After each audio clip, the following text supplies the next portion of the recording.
రామ్ నారాయణ రామ్. ఎవరి కోరిక ఉంటే వారు అదే మాట చెప్పాలి. వాసుదేవ్ బనర్జీ చెప్పారు. వారు నా గురించి అపకారం చేయడానికి పూర్తిగా ప్రయత్నిస్తున్నారు. అపకారం నా వాహనం. ఈ అపకారమే ద్వారా నేను నా ప్రచారాన్ని కొనసాగిస్తాను. దీని కంటే సులభమైన మార్గం మరేముంది? మేము నిజంగా పని చేస్తూనే ఉంటాము. దేశ నాయకులు ఏడవలేరు. కేవలం నేతాజీ మాత్రమే దేశం కోసం ఏడవగలరు. వారు ఉంటే దేశ పరిస్థితి ఇలాంటిది ఉండేది కాదు.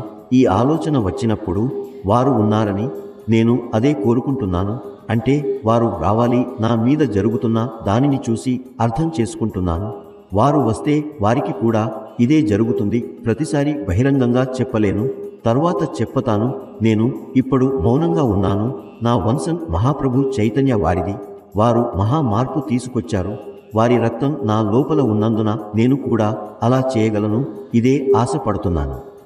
మీరు మీకంటే పెద్దవారిపై దాడి చేయవద్దు. భక్తులపై భక్తి ఉంచి మౌనంగా ఉండండి. చుట్టూ జరుగుతున్న కలగలుపును ఆపాలి. మనం అందరం కలిసి ఒకటై ఒక స్వరంలో ఒక విధానంలో చెప్పగలిగితే మనం భూమి పుత్రులు, మట్టి పుత్రులు, భూమి అన్ని వేదం. ఈ శరీరం వేదం. మనం అన్నం తల వంచి తట్టుకుంటాం. కొందరు అనుకుంటున్నారు నేను నేతాజీని ఇక్కడికి తెస్తాను అని. వారి ఆలోచన నిజమే. నేతాజీ సుభాష్ బోస్ సాధారణ వ్యక్తి కాదు. వారి వ్యక్తిత్వం ప్రత్యేకం. వారిలో దేశభక్తి ఉంది. వారు రాగానే బెంగాల్ గాయం మర్చిపోతుంది. హిందూ ముస్లిముల మధ్య ఇప్పుడు జరుగుతున్నవి ఇక ఉండవు. ఇప్పుడు హిందూ ముస్లిములు తమపైను నమ్మకం ఉంచలేకపోతున్నారు. భారత్ ఇతర దేశాలపై అధికారము కోరలేదు. భారత్ శాంతిగా జీవించాలనుకుంటుంది. ఎవరి కూడా శత్రుత్వం చేయదని కోరదు.